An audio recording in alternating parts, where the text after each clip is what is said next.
सभी किसान भाइयों मल्ला जय जोहार। भुट्टा के महत्व ए प्रकार के है कि भुट्टा कई प्रकार के आथे। जैसे हमन जानथन आजकल पॉपकॉर्न के नाम से आथे, स्वीट कॉर्न के नाम से आथे, और ए भुट्टा जे नॉर्मल लगाए जाते ते आथे। भुट्टा के फसल में लाभ ये होते कि भुट्टा अगर जैसे भुट्टा ला आप खरीफ में घलोक लगा सकते हो और रबी में घलोक लगा सकते हो। रबी में आप मन ला सिंचाई दे पड़ही और खरीफ में आप मन वर्षा आधारित खेती कर सकते हो।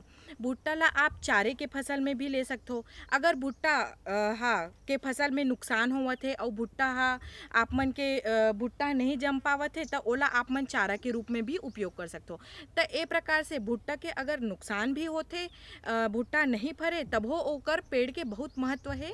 तो आप मन और एमा बात ये है कि जैसे आप मन जानते हो कि एमा लागत कम लागथे और उत्पादन अत्यधिक मिलथे। और जे हिसाब से सरकार एकर खरीदी करत है, आप मन ला मिनिमम सपोर्ट MSP के प्राइस पता है, रुपया पता है, ओ हिसाब से एमा बहुत लाभ होथे।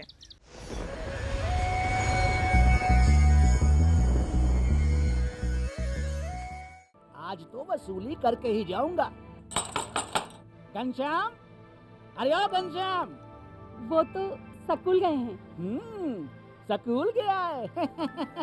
अरे बहाना तो ढंग का बनाती। हाँ लाला, मैं स्कूल ही गया था, फार्म स्कूल, जहाँ किसानों को सिखाई जाती है खेतों में पैदावार बढ़ाने की हर बात, जैसे मिट्टी के हिसाब से सही खाद, बढ़िया बीज और जरूरत के मुताबिक कीटनाशक, ताकि कम लागत में अधिक मुनाफा। ये पकड़ लाला, तेरा हिसाब साफ।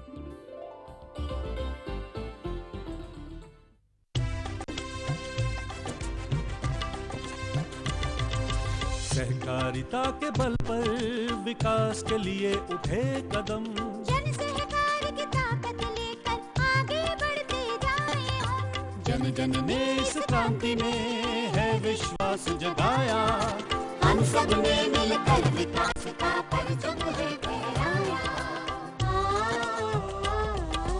दूर जहाँ सूरज उगता उस धरती से मैदानों तक, हिम शिखरों के श्वेत बर्फ से हिंद महासागर तक। श्वेत क्रांति हो, हरित क्रांति या ग्राम विकास की बात, एकता ही धर्म हो अब चाहे दिन हो या रात। कृषि मंत्रालय भारत सरकार द्वारा जनहित में जारी।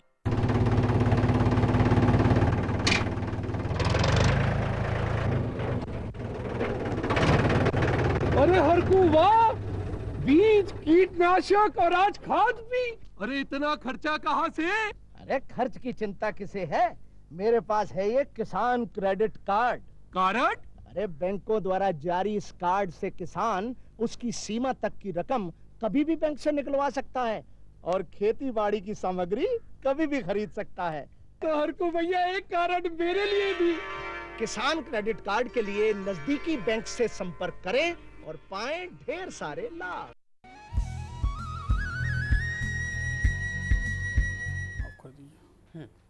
साइलेंट में डाल दिया।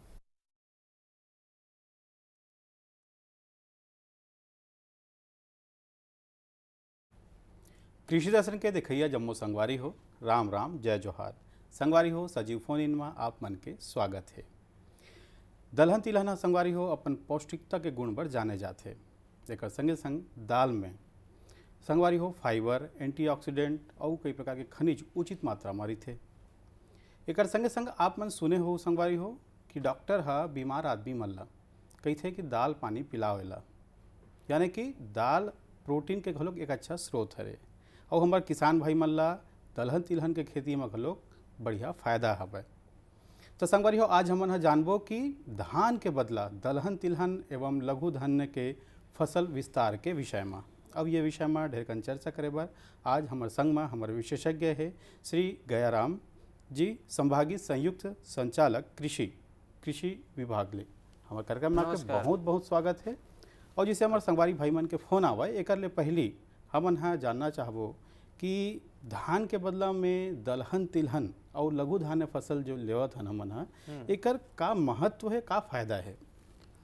देखिए, धान के बदले दलहन और तिलहन फसलें लेना है और अन्य फसलों में जैसे हमारे मिलेट क्रॉप है, मुख्य मेजर मिलेट है और माइनर मिलेट, दो प्रकार के मिलेट होते हैं जी। दलहन और तिलहन फसलें ऐसे जगह पे लेते हैं जहाँ पर पानी का निथार हो और जहाँ पर पानी ना रुके।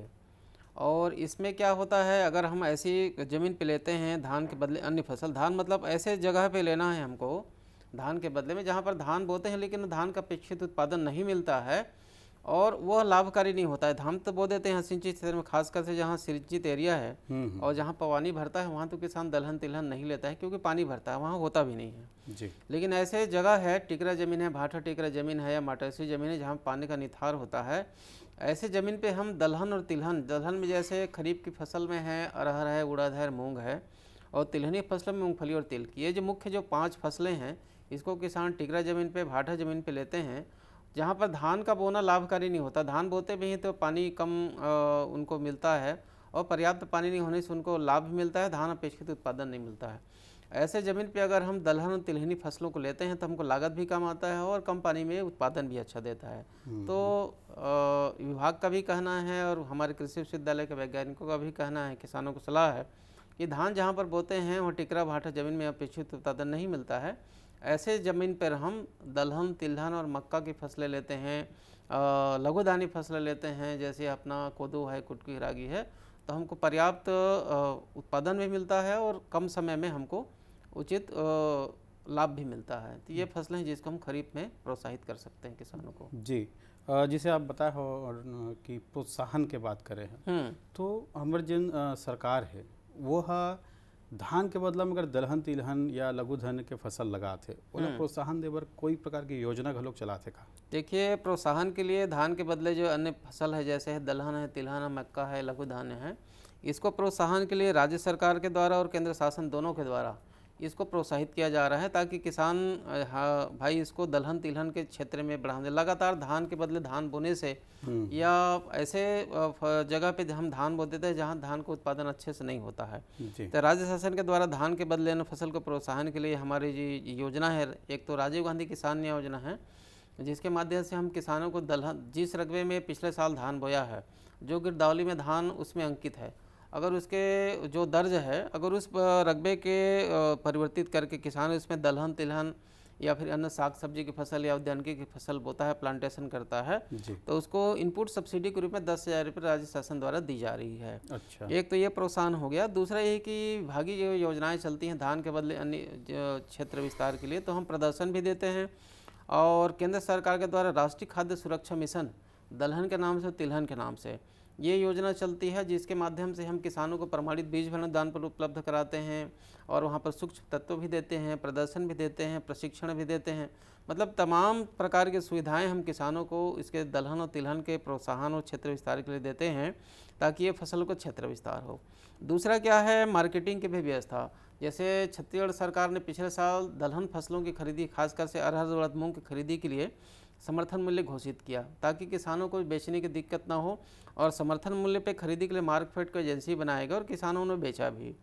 तीसरा यही कि प्रोसेसिंग, किसानों का खरीदी के साथ साथ में वैल्यू एडिशन जो मूल्य संवर्धन है प्रोसेसिंग के लिए, जैसे लघुधान्य फसलें हैं तो इसके लिए प्रोसेसिंग के लिए भी हमारे जो गोठान है राज्य शासन के गोधन योजना के माध्यम से गोठानों में रीपा स्थापित किया गया। रीपा मतलब ग्रामीण औद्योगिक पार्क, तो जहाँ पर ग्रामीण औद्योगिक पार्क के माध्यम से इसके फूड की प्रोसेसिंग और वैल्यू एडिशन के लिए ताकि मार्केट अच्छा हो, इसमें भी हमारे महिला स्व सहायता समूह और गोठान के जो हमारे समिति हैं उसको आर्थिक रूप से संबल बनाने के लिए और उसको प्रोसेसिंग के लिए भी शासन ने व्यवस्था किया है। तो 3 प्रकार से व्यवस्था की है शासन ने कि इसकी बोनी से लेकर के इसके कटाई तक का, फिर इसका वैल्यूडेशन का, फिर इसके मार्केटिंग का और किसानों को संबल बनाने के लिए इसके मूल्य संवर्धन करके बाजार में बेचने के लिए हमें जैसे सी मार्ट है, सी मार्ट में अभी जितने भी हमारे उत्पाद हैं उसको हम गोठान में रीपा के माध्यम से प्रोसेसिंग करेंगे और सी मार्ट के माध्यम से हम जा करके वहाँ पर वैल्यूडेशन करके अच्छे हम वहाँ पर मार्केट उपलब्ध करा सकते हैं। दूसरा ये है कि ये शासन ने इसको किसानों को जिस प्रकार से धान में हम ब्याज मुक्त ऋण देते हैं सहकारी समिति के माध्यम से, तो दलहन और तिलहन फसलों पे भी पिछले वर्षों से किसानों को इसमें केसीसी के माध्यम से ब्याज मुक्त ऋण भी दी जा रही है। तो कई प्रकार से सहायता है, एक तो ऋण की सहायता है, दूसरा उसके योजनाओं में, विभागीय योजनाओं में जैसे प्रदर्शन के लिए है, बीज के लिए है, प्रशिक्षण के लिए व्यवस्था है, मार्केटिंग की खरीदी की भी व्यवस्था की गई है और दूसरा एक मूल्य संवर्धन के साथ साथ में रीपा के माध्यम से, सी मार्ट के माध्यम से मार्केटिंग की भी व्यवस्था की है। तो तमाम तरीके से किसानों के लिए जो व्यवस्था है दलहन तिलहन फसलों के क्षेत्र विस्तार के लिए राज्य शासन ने बहुत ज़्यादा व्यवस्था की है। किसानों को इस क्षेत्र में आगे आना चाहिए। जैसे कि महोदय जी आप बतात हो ओकर हिसाब से एकल मूल कारण का होथे कि मतलब धान के बदला में हम दलहन तिलहन के जो खेती है ला ज्यादा प्रोत्साहन करथन, एकर पर बहुत सारा सब्सिडी भी हमार सरकार देवत है। एकल पीछे मूल रीजन का है? देखिए डॉक्टर क्या साहब है, एखन फोन आवत है, एकर बाद में हम बात करबो। Hello hello. हेलो, हाँ जी किसान भाई राम राम। हाँ राम राम, भगत राम पटेल बोला था गुटकू बिलासपुर छत्तीसगढ़ ले। जी जी भगत भैया, आप मेरे अपन प्रश्न पूछो। हाँ, आज के डॉक्टर साहब जी मतलब कार्यक्रम में बहुत बहुत स्वागत है, राम राम पहुंचा था। राम राम, बिल्कुल राम राम आपको भी। हाँ, हम ये जानना चाहते रहे कि जैसे हमका दलहनी अरहर की खेती करना है तो हम कौन टाइप के जगह के चुनाव करना है और बीज के चुनाव कैसे करना है जगह से रोग नियंत्रक रहे, और उसने जिसे हमका रागी लगाना है और ऐसा समय उपयुक्त का है और कैसे हमका बीज के चुनाव करना है, एक बारे में जानना चाहते रहे। बिल्कुल आप सही प्रश्न पूछे हैं। जमीन जो बिल्कुल निथार वाली जमीन होनी चाहिए, जैसे रागी आप लगाना चाहते हैं तो रागी की खेती जो है धान के फसल के समान ही है, लेकिन बहुत ज़्यादा इसमें पानी ठहरना नहीं चाहिए। और रागी के लिए बीज का जो चयन है आप बीज निगम के माध्यम से आप कृषि विभाग से संपर्क करके बिलासपुर में आप प्रमाणित बीज प्राप्त कर सकते हैं। इस वर्ष काफ़ी क्षेत्र में हम लोगों ने प्रदर्शन लगाया था और किसानों ने बीज उत्पादन भी लिया है। बीज निगम में आपके बीज उपलब्ध है रागी का बीज। और जहाँ पर आप दलहन की बात कर रहे हैं, अरहर वगैरह दलहन तिलहन की बात में, तो वहाँ पर निथार वाली ज़मीन चाहिए, भाटा और मटासी ज़मीन चाहिए, पानी भरना नहीं चाहिए। और बीज के लिए आप बीज निगम के माध्यम से, राष्ट्रीय बीज निगम से, प्राइवेट पंजीकृत व्यापारी से भी ले सकते हैं। बीज के चयन की जहाँ तक बात है, आपको प्रमाणित और शुद्ध बीज होना चाहिए। बाज़ार में जो है वो खाद्यान्न है, तो बाज़ार से आपको वो चीज़ नहीं लेना है, आपको प्रमाणित और अच्छे संशोधित बीज लेंगे, प्रमाणित आधार बीज लेंगे और अच्छी किस्में लेंगे। खासकर से धना जो खेत है उसमें मेड़ पे अगर अरहर की बोनी करते हैं जहाँ पर काफ़ी लंबे समय तक जाता है धान की कटाई लेट वैरायटी में, तो वहाँ पर आप राजू लोचन एक वैरायटी है उसको ले सकते हैं, आशा वैरायटी उसको ले सकते हैं।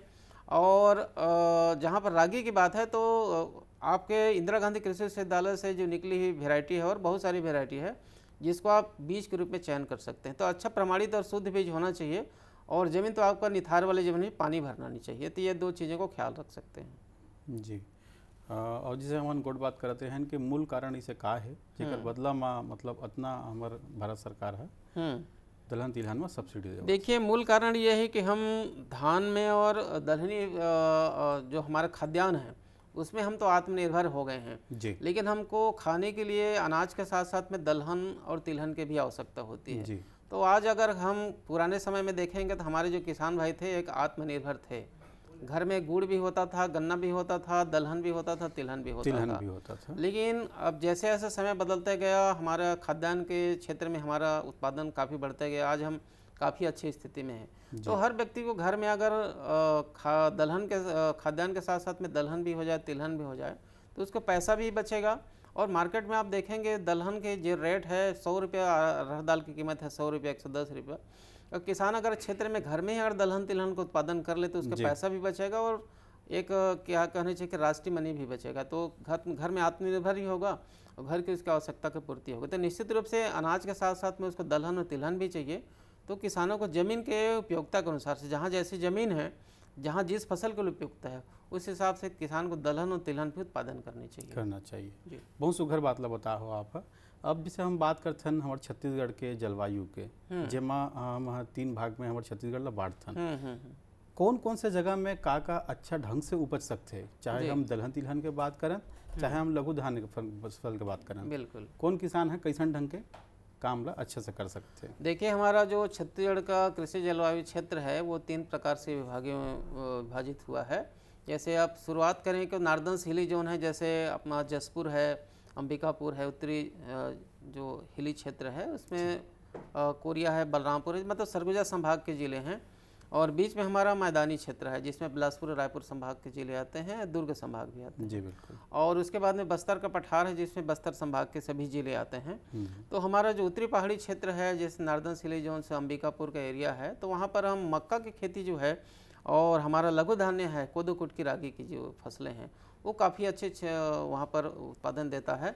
और दूसरा हम वहाँ पर अरहर जो है सरगुजा और बलरामपुर और क्षेत्र में देखेंगे, जसपुर एरिया में जो लोकल अरहर की वेराइटी है वहाँ पर किसानों के बीच में लोकप्रिय कई वेराइटी है, 5-6 वेराइटी है, माघी, अगहनी, केतकी के नाम चेतकी या चैती ऐसी के नाम से है। तो लोकल जो अरहर है वो काफ़ी पॉपुलर है, कम समय में उत्पादन देता है और कम पानी की आवश्यकता होती है, तो वो काफ़ी फेवरेबल क्षेत्र है, वहाँ पर किसान लोग करते ही हैं। दूसरा हमारा जो मध्य क्षेत्र आता है यहाँ पर बिलासपुर और रायपुर और दुर्ग संभाग में, तो यहाँ पर जो जलवायु है यहाँ पर धना क्षेत्र ज़्यादा है, टिकरा के क्षेत्र कम है। तो इस क्षेत्र में धान के साथ साथ जो हमारा मेड़ है, मेड़ पे हम अरहर की खेती करके हम दलहन क्षेत्र को प्रोत्साहित कर सकते हैं। टिकरा ज़मीन में जहाँ जहाँ टिकरा ज़मीन है वहाँ पर तिल की खेती को कर सकते हैं, मूंगफली की खेती कर सकते हैं।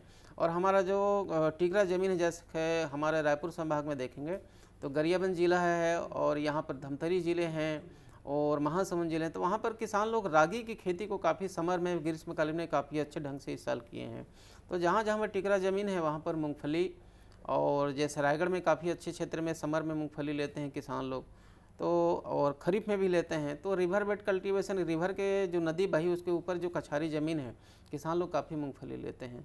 और जहाँ पर क्षेत्र फिर इधर आता है हमारे दुर्ग के क्षेत्र का है, दुर्ग है, नांदगांव है, बालोद है, तो यहाँ के किसान लोग इसको मूंगफली की खेती को, अरहर की खेती को काफ़ी अच्छे ढंग से कर रहे हैं।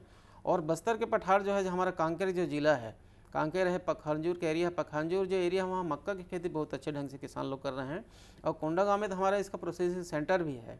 तो बस्तर में जहाँ पर हमारे ज़िले हैं जितने भी हैं, बस्तर है, दंतेवाड़ा है, बीजापुर है, सुकमा है, जितने भी ज़िले हैं, पुरातन से भी किसान लोग माइनर मिलेट जो हमारे लघु धान्य है, कोदो, कुटकी, रागी, बहुत सारे मिलेट्स के क्रॉप है जिसको पुरातन से करते आ रहे हैं। तो वहाँ जो हमारा जलवायु है बस्तर के पठार में काफ़ी अच्छे ढंग से संभावनाएँ भी है और किसान लोग कर भी रहे हैं। और कांकेर में तो काफ़ी अच्छा SHG की हमारे महिलाएं भी कर रही हैं, APA भी बना हुआ है।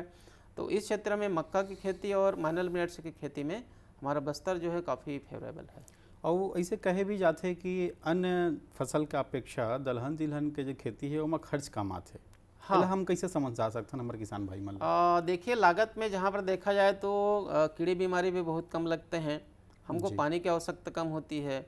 और हमारा जो इसको हम जैविक रूप में भी कर सकते हैं। जैविक रूप में जैसे हमारे जैविक खाद है, वर्मी कंपोस्ट है, हमारे गोठान के माध्यम से किसान भाई लोग कर ही रहे हैं। और घर में भी वर्मी कंपोस्ट बना सकते हैं, हमारे घुरा का खाद है।